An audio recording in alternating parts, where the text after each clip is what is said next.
की देवी संगीत तुझसे, हर शब्द तेरा है, हर गीत तुझसे।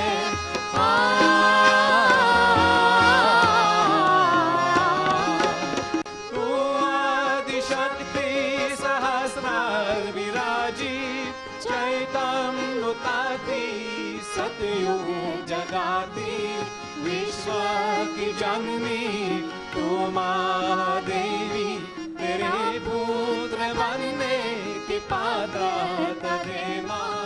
हे निर्मल माँ, हे निर्मल माँ, तेरा प्यार मोक्ष का आनंद है माँ। हे निर्मल माँ, हे निर्मल माँ, तेरा प्यार मोक्ष का आनंद है माँ।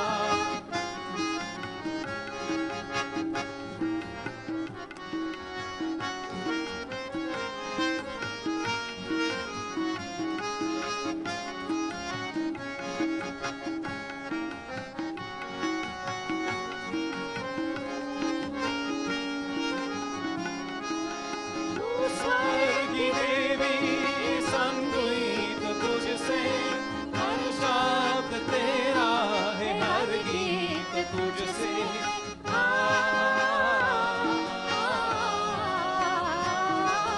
तू स्वर्ग की देवी संगीत तुझसे, हर शब्द तेरा है, हर गीत तुझसे। हम पर सहज में तेरी कृपा से, निर्मल विद्या का वरदान दे माँ। हे निर्मल माँ, हे निर्मल माँ, तेरा प्यार मोक्ष का आनंद है माँ।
Today we are going to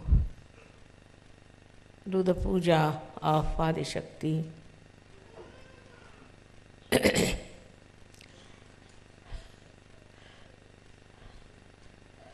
It's a difficult subject to talk about Adi Shakti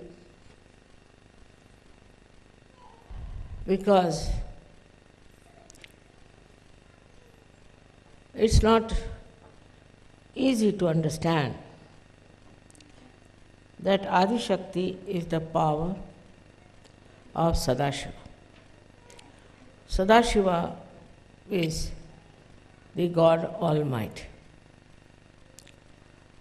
She is his breath, as some people call it. Some say she is the desire, and some say that she is the entire power of Sadashiva, and Sadashiva cannot do anything without her powers.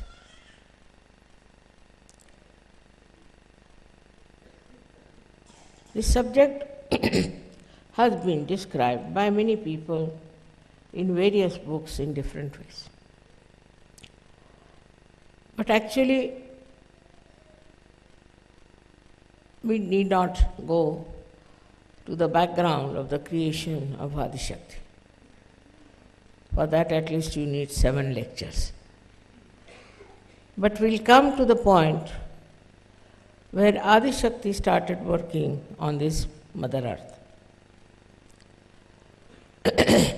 The first thing is we must know that she created a Kundalini in the Mother Earth itself, and she created Sri Ganesha out of the Mother Earth. It's very interesting. So the Mother Earth becomes a very important thing for us. If we do not know how to respect the Mother Earth, we do not know how to respect ourselves. The expression of Adishakti within you is the Kundalini, no doubt. That is the reflection of Adishakti in you. But the reflection in the Mother Earth is also expressed, as you all know, in different places, different countries, different cities, as the manifestation of chakras and Adishakti's creations. It was very important first to create a very holy Mother Earth for human beings to be born on them. So the reflection of the Adishakti as Kundalini first was on the Mother Earth. Kundalini is a V part of the Adishakti. Or we can say that she is the desire, pure desire of the Adishakti. So Adishakti is the desire, complete desire of Sadashiva, and Kundalini, Adi Kundalini, is the desire, complete desire of Adishakti. Now this one was first expressed in the Mother Earth, inside the Mother Earth. Inside the Mother Earth, the Kundalini came up in such a way that it cooled down the inner part of the Mother Earth as much as it could.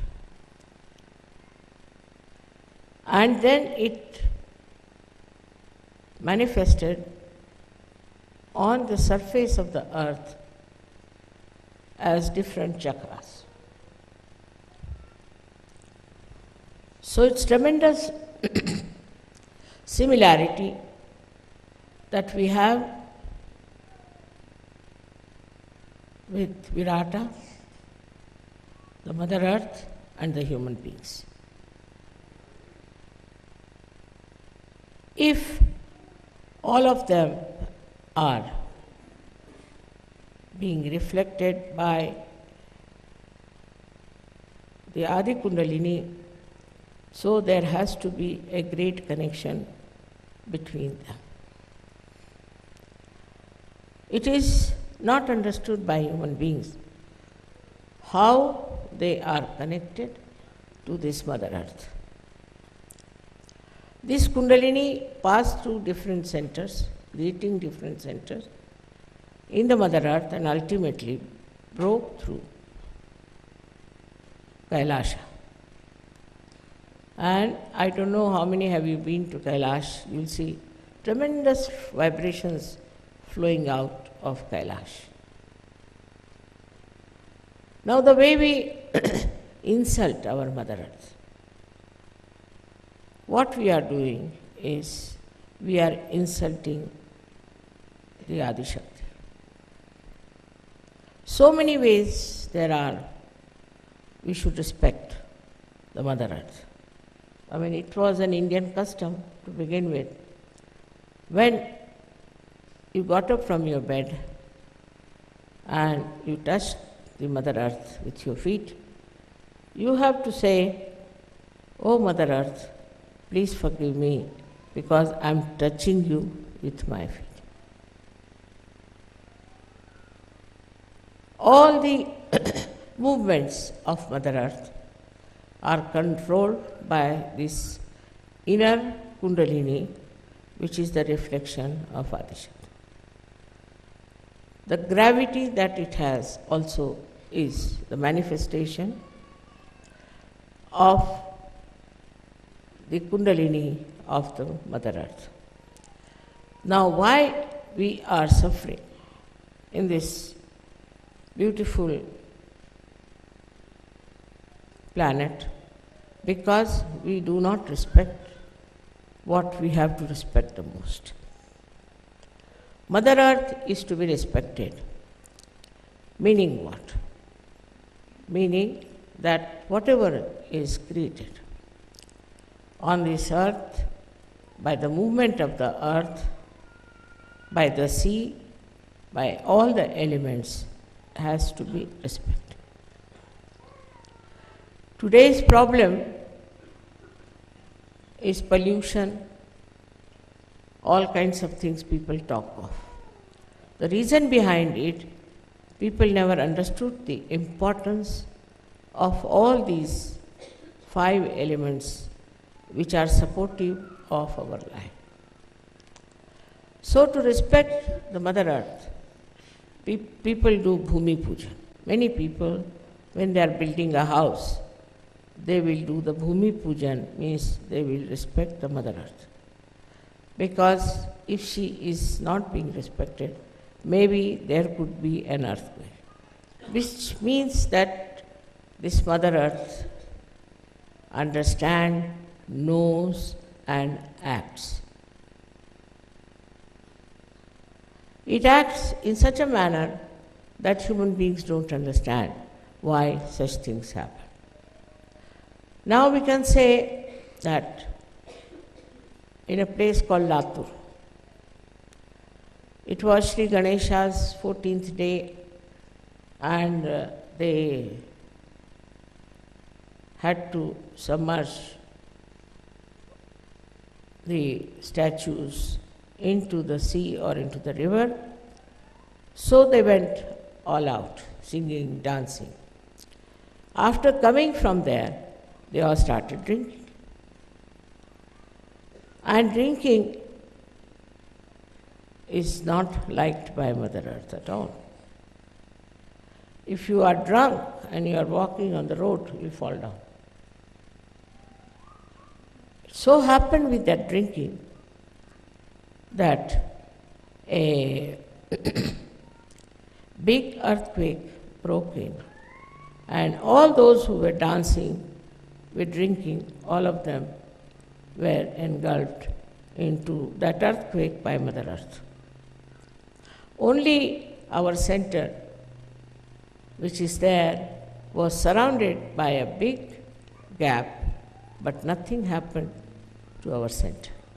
And not one single Sahajogi was ruined by that.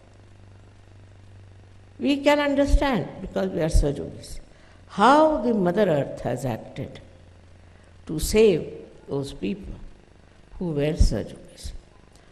So the understanding of Mother Earth about saints is very great.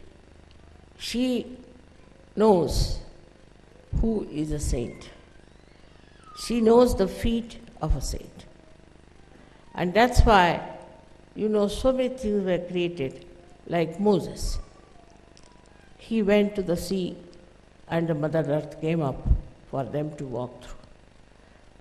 If all the Jews had walked, it would not have worked. But it was Moses and his saintliness that the Mother Earth herself came up and helped. In the same way, when Rama was building a big bridge between Lanka and India, the Mother Earth came up as a bridge. So we should not try to curse the Mother Earth for any mishaps on this earth. If people are saintly, they will be always protected by Mother Earth. She will always try to give them whatever they want. You can see in the minute way that supposing now in our Kabela here, the roses are of such a big size roses. You won't find such big size in the whole world. But we have here such big ones. In Pratishthan, we had flowers of sunflower so big as that. One man could not lift it. Now, how is it all this is happening in particular places? Is the Mother Earth, who knows who is living here, who is walking on her back, we should say, or on her soil, because Mother Earth understands vibration. Now, certain places we say that are very holy.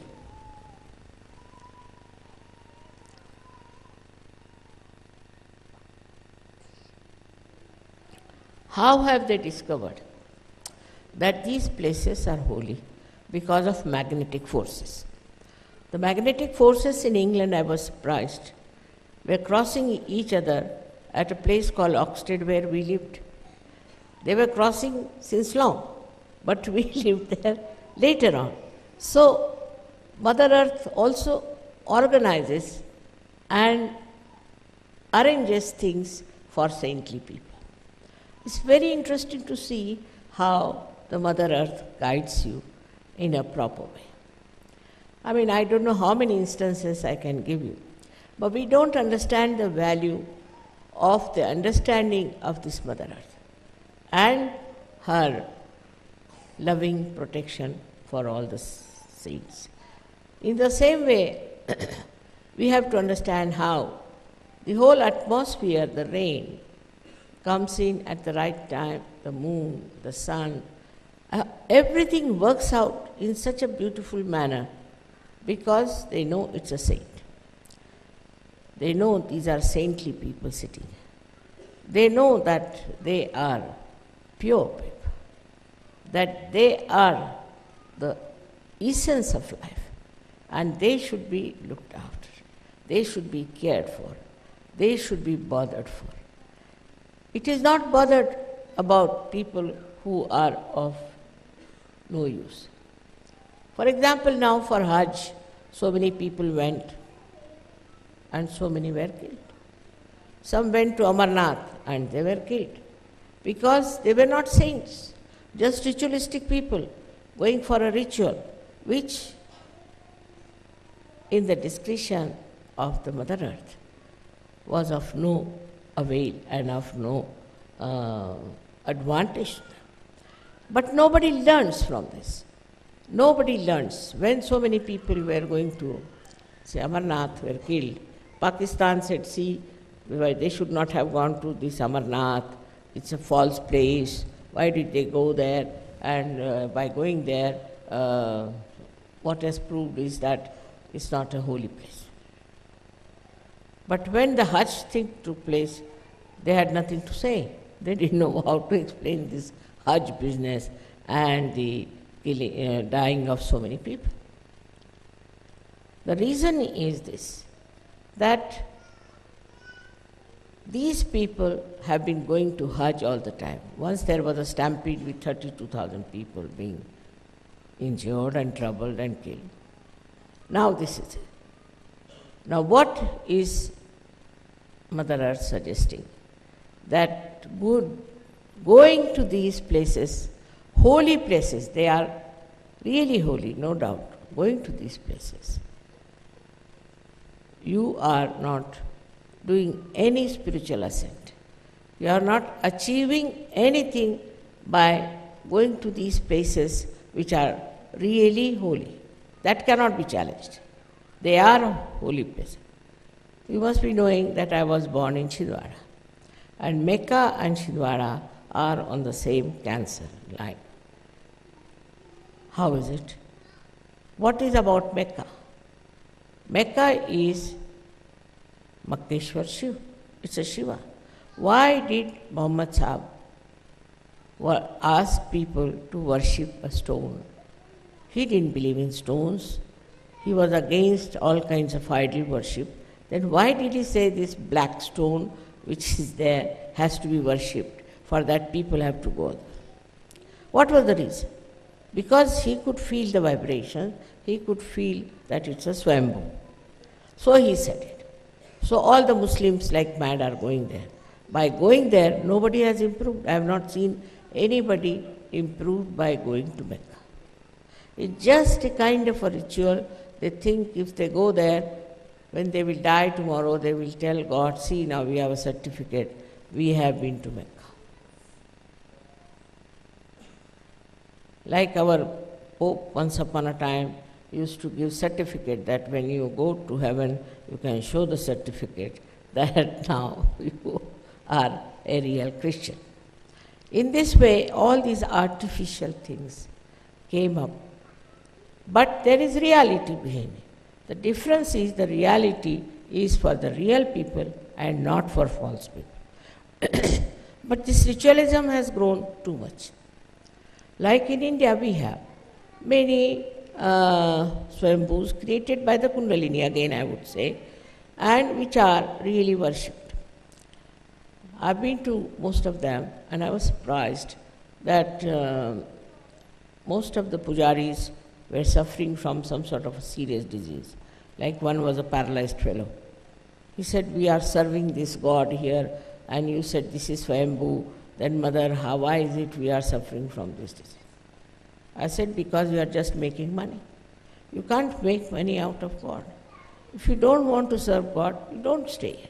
But if you want to serve God, then you can stay here, but don't make money out of this. It's very common, I've seen. Those people who make money get paralysis. I've seen it. It's a very deep understanding. All these elements, Mother Earth, everybody has about everything.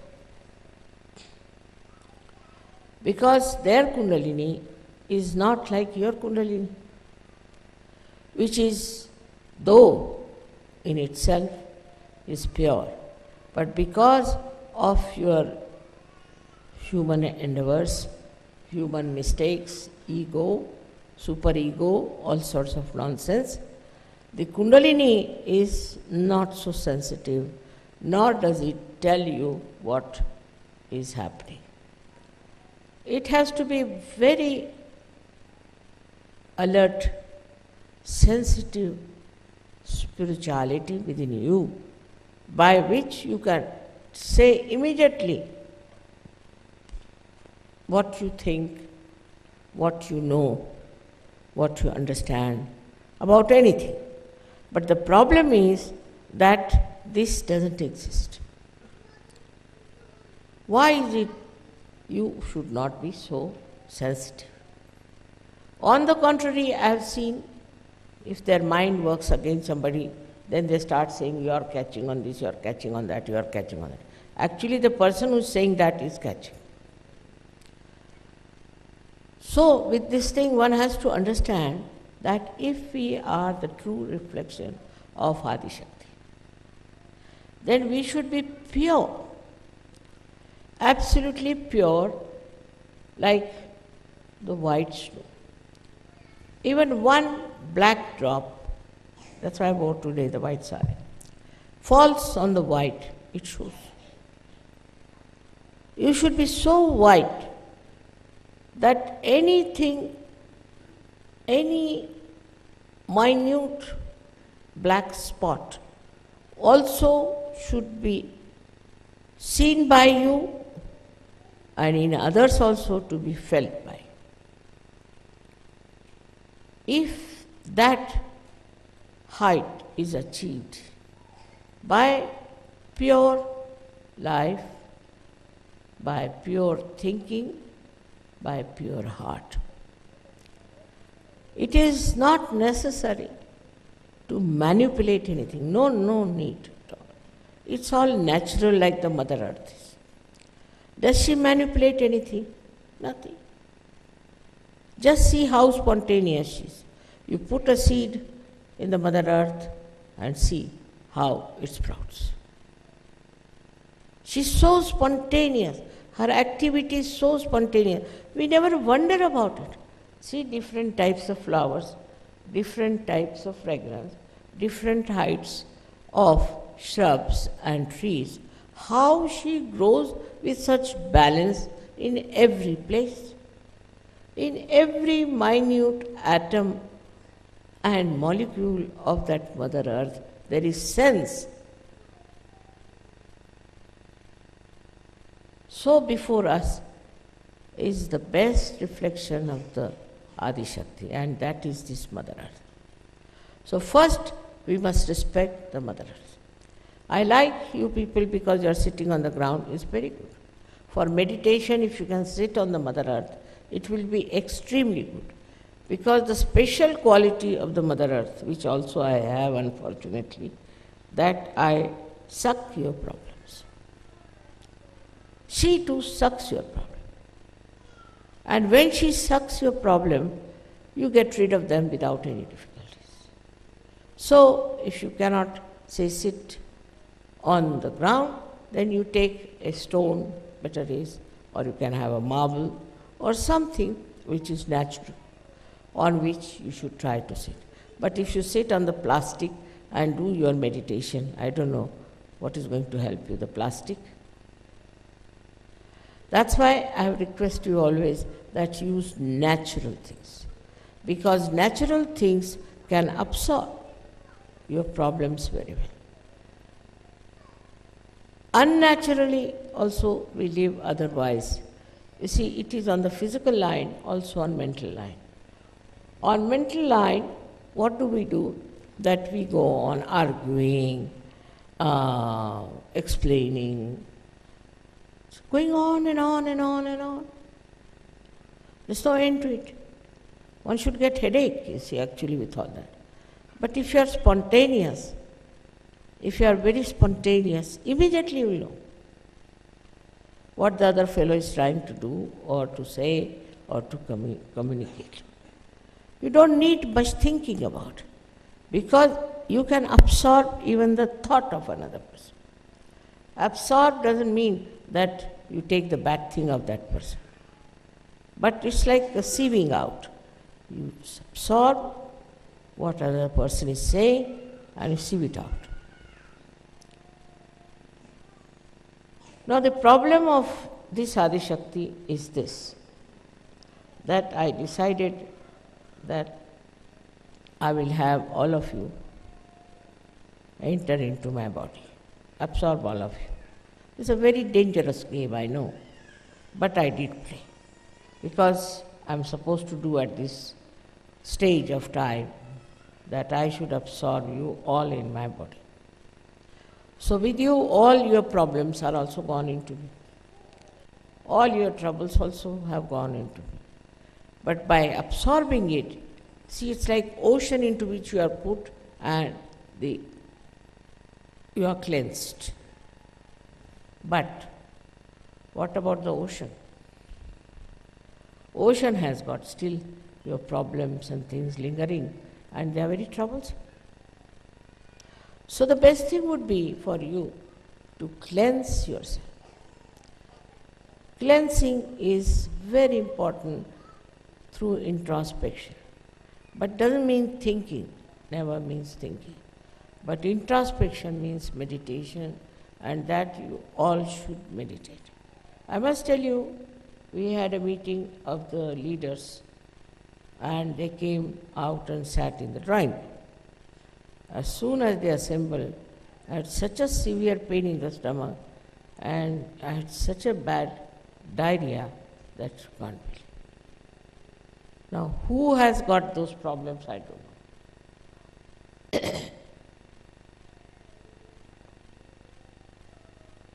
Who has brought these problems, I don't know. But as a mother, I don't mind anything, as long as you all get well and purified. Just like as the Mother Earth cares for you, I also care for you. And just like as the Mother Earth loves you, I also love you. Whether you are bad or good is not the point. But to be kind to me, if you could try to be really good Sahaja Yogis, not a show-offs, not business-like, not only thinking type, not argumentative, not criticizing others. If you just try to meditate every day, 10 to 15 minutes, I tell you, my health will be first up. Because I have taken your injections inside and they start torturing my life for nothing at all. See, so, now it's a risk I have run, and I'm sure you are all very sensible people. And you'll understand that your mother shouldn't suffer. This is everyday crucifixion for me sometimes, and I don't know what to say. For example, the other day in Delhi, one gentleman who is a leader came to me to see me, and my one foot started going and paining so much. I mean, I didn't know what to tell him, that you get out now, because I just can't hurt him, But I say, what's the matter? Where have you been? What did you do? And so he realized and he went out, and really it improved. Nearness also, I think, has an effect, because if a man like that is, or a lady like that is full of problems, and she comes very much closer to my attention, then I have to take up the cross. It's like this. A very simple understanding should be that why are we in Sahaja Yoga? We are in Sahaja Yoga to ascend, to go higher and higher, as you sang yesterday. It was very entertaining yesterday, the way you talked about your ambition to be higher and higher. Really, it was very joy-giving, no doubt. But what are we doing about it? What are we trying about it, we should say? Seriously, we must think, are we meditating? Are we all doing something to elevate others also, to give realizations to others? Especially women, I have seen, don't do much of this, which is very bad, because you are the mothers. You have to go all out to give realizations to others. But men are more active that way and women are not. So it works the other way around. Now, on one side, the men are, I think, are active but don't meditate. Women meditate and men do the outside work, sort of a part-time, or you can call it a good labor division, that you meditate at home and we'll go all out. It's not going to work out. So one has to meditate and one has to also go out to spread Sahaja Yoga. Both things have to be done. Supposing now you meditate and you don't spread Sahaja Yoga, you will never ascend. Because after all, this Kundalini, you see, she's a sensible woman. She's very sensible. She thinks, why should I make her a saint? What is the use? Sahaja Yoga is not individualistic. It's not for one person to become a saint and sit somewhere. It's not like that. It's not meant for one person, for oneself. It's not individualistic. It's a collective happening. So if you are not helping to the collective, Kundalini says, all right, you are all right as it is. Just like our body. See, in our body, if one organ says, all right, now I am all right, I am not going to work out. Or one cell says that I am not going to now grow, it's all right, why should I worry about the whole body? It won't. It's a living, It's a living organism. I have told you 100 times. When it is a living organism, it has to grow. It has to grow and also to absorb. To have energy, you have to meditate and you have to grow. If you don't grow, you are finished. You are no more a Sahaja. I wouldn't call a person a Sahaja who has not even given 1% realization. Cannot be a Sahaja. Sahaja has to give realizations to others. Apart from other activities, the main activity should be how we give realizations to others. Unless and until we really look after that side of life, we can never grow in Sahaja. For example, now take my position. I am all right, I am complete, I have no problem. But why did I work so hard and wanted so many Sahajogis? Why? What was that? I don't have to grow either. I am overgrown already. I don't have to do it. But why? What is the need? The need is like this. The need is of love. I have so much love that I have to channelize it. If I don't, I'll suffocate. I can't love myself. So this love has to spread. For that I have to have you people who can take this love to others and make them happy. This is a kind of a vision I have. And in this special time, it was promised by many people, by many saints, and it is so obvious that you are all specially chosen for this kind of thing. Now, how far you understand your importance is a different point.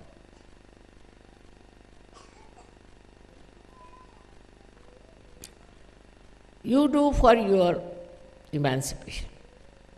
All right, you meditate. But if you are not channelizing the love, the divine love, what is the use?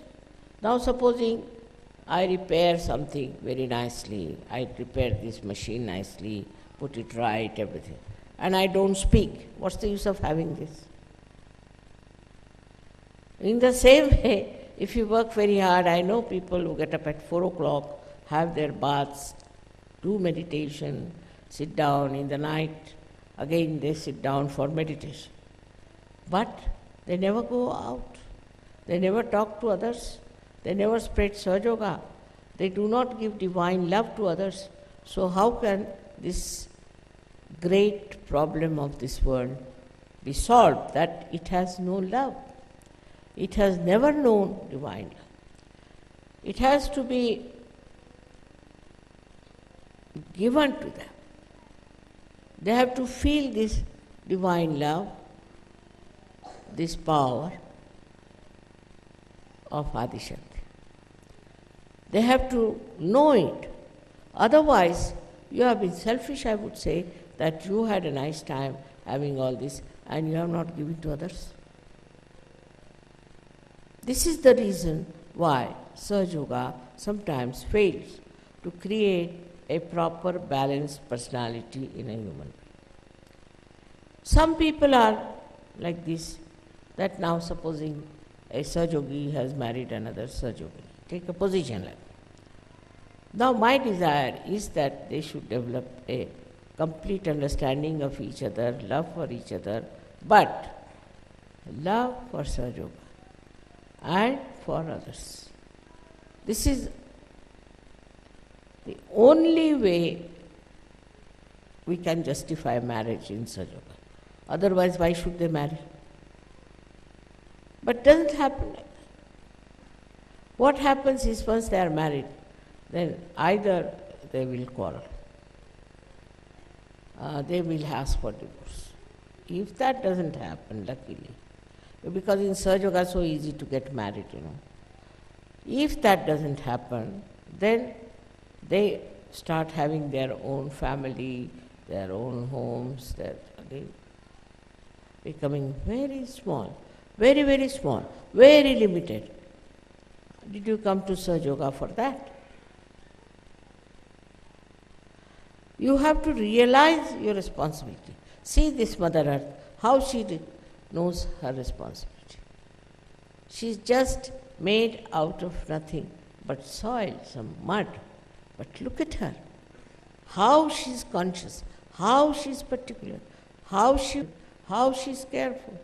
While you, though you have been blessed so much by everything, are you thinking of giving it to others? With 12 disciples, whatever was the problem of Christianity, I mean, it was nothing good job, I must say, but still, Christianity spread out. Islam was not a very good job either, it spread out. All those bad jobs have spread out so much, so why not the good job of Sahaja Yoga? It has to spread. It has to go to various places. Try and find out where you can go and talk about it and do something good to others and help them somehow to rise above this common existence of misery, unhappiness and destruction. The time is very short, and I think if you see the time, the rate at which we are moving is not proper.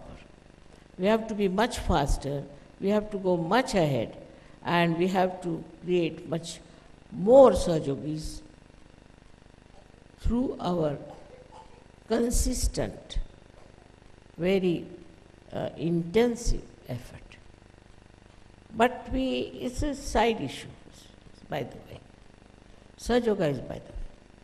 And this is why we are failing in our responsibility. We have to learn from the Mother Earth. You might say that, Mataji, how can we be like you? After all, you are Adi Shakti. Many people say, you are Adi Shakti, so what? You see, with one finger you can move things like that. But why should I? Why should I? What is the need? So in that reflection that you are me, in that reflection that the Mother Earth is me, in that beautiful creation within you, you have to become very sensitive to the need of the world.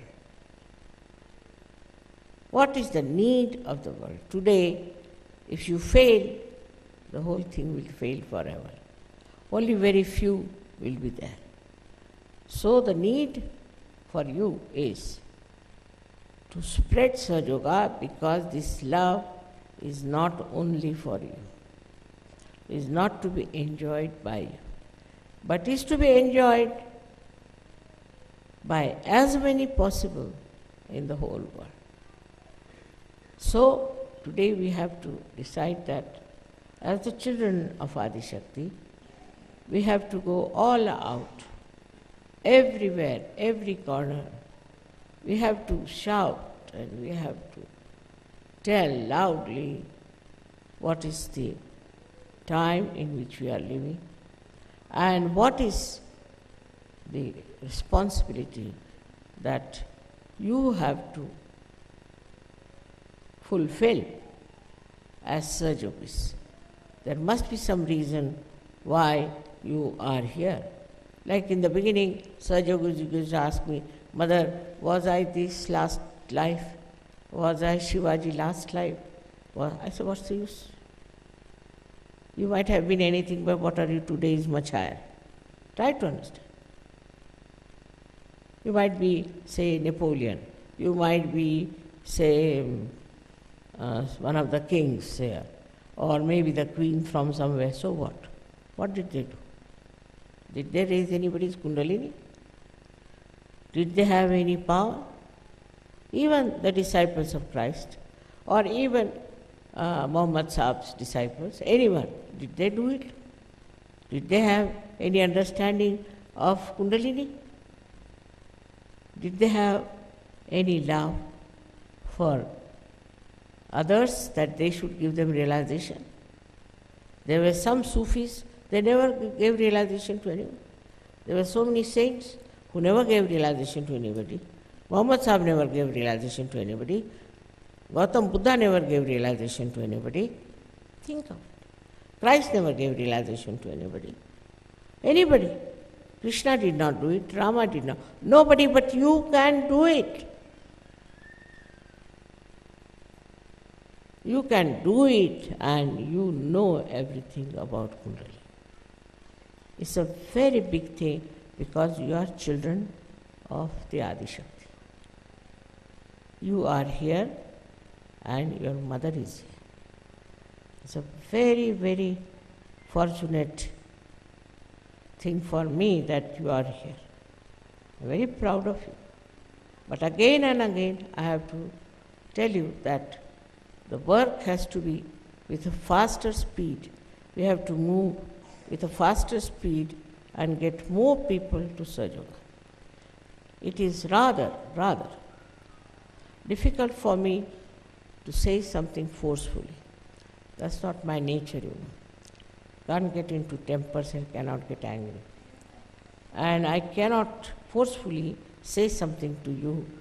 But if you fail, then only thing will be that you have failed me completely. It means that. Nothing less than that. And if you don't want to do it, then I would request all of you to take a vow today that you will spread Sahaja Yoga and you will talk about Sahaja Yoga, know about Sahaja Yoga. There are many who don't know anything. Also, it's very surprising there are Sahaja Yogis, they don't know anything. And don't create problems for me, like marriage, we can't now live with the wife, we can't live with the husband. All sorts of nonsensical problems people create for me in Sahaja Yoga. Are you here to create problems or to remove problems of people? So on the whole, we have done well, I must say, but it's not the final. We have to work faster, with more enthusiasm and joyfully. You don't know what joy you get when you give realization to somebody. The most joyful moment is when you give realizations to others. Just try, once you enjoy it, then you want more and more and more. Now, after Sahaja Yoga, really, the want disappears into this desire that, my God, this man is going, should I call him and give him realization? On the street, you will feel like, come here, I want to give you something. You make him sit down, give realization. This will be your style, like mad. You say, oh, no, look at this. This gentleman is without any realization, let us give. We'll have to go to churches, we'll have to go to universities, we'll have to go to all such congregations where they have no idea about what they can achieve. And then tell them, without any fear, without any malice. You can talk to them and you should tell them, now we are here to help for your good. We have not come for our good, but for your good. Now listen to us. And I am sure, very sure, that the Kundalini within you will be very happy. She is not happy. She is not happy with people who are not using her fully. So she will be very happy to help you and do the needful for the emancipation of the whole world. May God bless you.